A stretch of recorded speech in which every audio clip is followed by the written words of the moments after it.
9 News at 9 starts right now. We're following that breaking news tonight. An American Airlines plane caught fire moments after landing at Denver International Airport. In this video, you can see the passengers filing out onto the wing of the plane. They're surrounded by smoke. And here's what we know so far. The flight was scheduled from Colorado Springs to Dallas-Fort Worth, but it was diverted to Denver after the crew reported engine vibrations. That's according to the FAA. They say after landing and while taxiing to the gate, the engine caught fire. An American Airlines spokesperson also said the plane experienced an engine-related issue.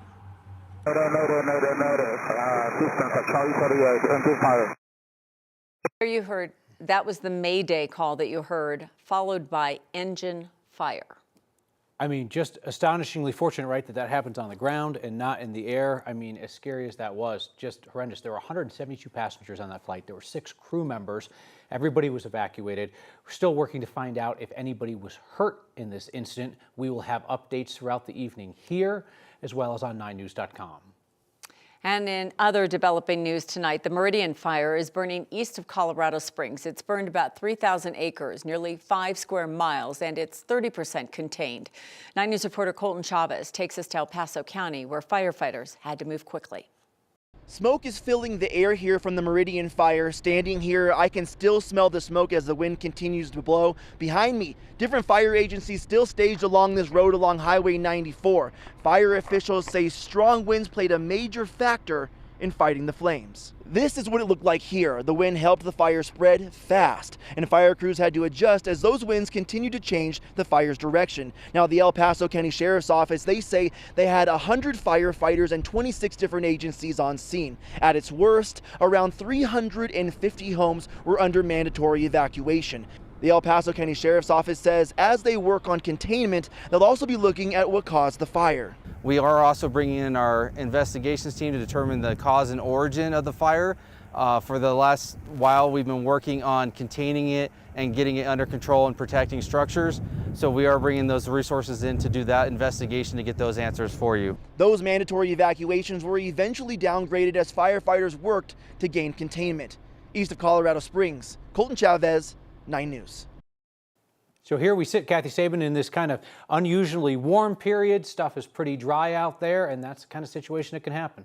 And here comes the wind, and we've had a break from the wind today, the worst of which will happen overnight into tomorrow. This is the system moving into western Colorado, and the moisture is really slow to get going. But the cloud cover is what everybody's talking about, because we have a full moon tonight, the full blood worm moon, and a full lunar eclipse that begins at 12:26 when the moon is fully shaded through 1:31 in the morning. And clouds are definitely a factor. Temperatures have come down into the lower 50s after a day with highs near 70. The wind, not awful right now, but will be increasing out of the southwest. High wind warnings, I should say, remain in effect for eastern Colorado through tomorrow. The red flag warning has been scaled back just to include Colorado Springs, Pueblo, down to the Trinidad and New Mexico line. Radar showing some snow beginning to move into the mountains, still dry along the Front Range tonight, but the winter weather and travel advisories will go out for heavy snow tomorrow. I'll have the timing and impact just ahead. People who live in an assisted living facility in southeast Denver, where an explosion happened yesterday, are not headed back home anytime soon. The Eastern Star Masonic Retirement Campus, South Quebec near Harvard, is now totally boarded up. Denver Fire says if they are going to allow people to go back inside, it would only be to grab personal items and only once their portion of the building is deemed to be safe. The explosion sent 8 people to the hospital. 87 people have been displaced from their home. Denver Fire says their early investigation indicates a power line got clipped during construction work, and that caused the explosion. A Larimer County deputy who was hurt in a shootout in a park in Fort Collins is now recovering at home. The sheriff posted these pictures this afternoon showing first responders gathering at the hospital. It was all to show support for the deputy as he was released. The sheriff's office says he suffered a serious injury to his arm and underwent surgery. Investigators say he was shot while trying to stop a man on an off-road motorcycle who eventually drove onto a bike path in Adora Park. Deputies say the man got off the bike and shot at them. They shot back, hitting him. He was hospitalized with serious injuries, too. The name of the deputy hasn't been released. We do know he's been with the department for 27 years. 9 News Investigates has now learned a former Broncos assistant coach accused of punching a Denver police officer at DIA won't get a chance at a diversion program. Michael Wilhoit had hoped to be allowed into that program, where education and community service would have meant the criminal case would be dropped. But the officer injured in the confrontation with Wilhoit refused to agree to the deal, a requirement needed for it to go forward. The criminal case will now proceed. Wilhoit's next court appearance is May 6th.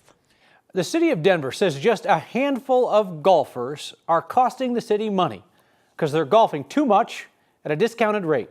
So the city plans to cut off all of 14 people who hold a special pass.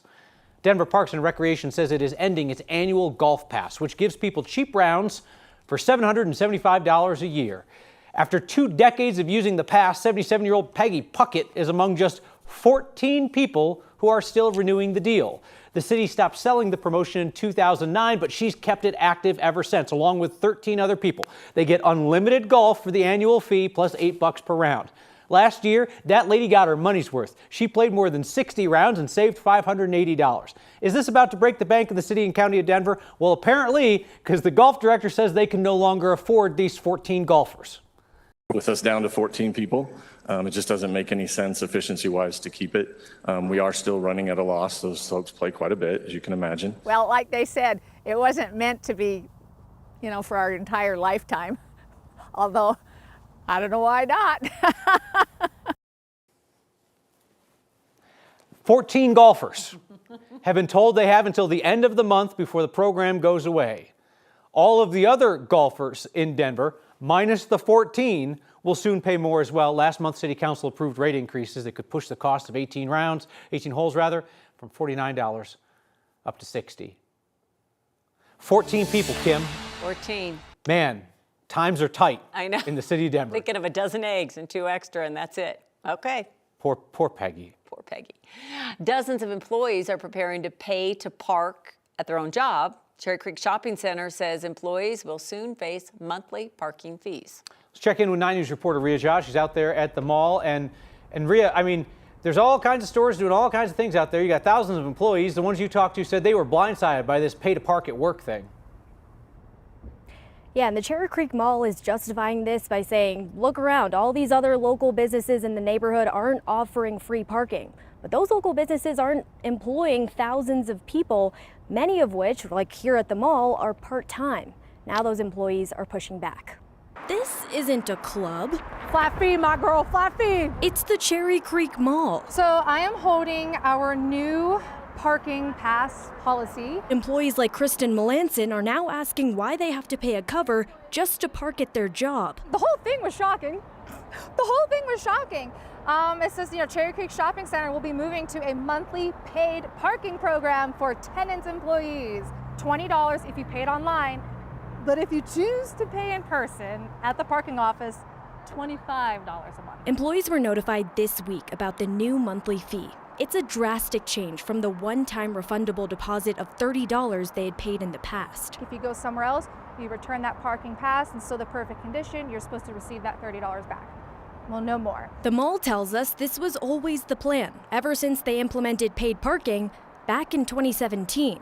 Kristen and other employees are now asking why it took 8 years to let them know. We never received a notification for the parking change. We're just truly upset with the poor communication with it as well. $20 to $25 per month might not seem like a lot to some people, but Kristen says it adds up. You have people here who are late high schoolers, early college students. It could be a meal, it could be gas, it could be putting away for an emergency fund. But instead, people have to pay to come to work.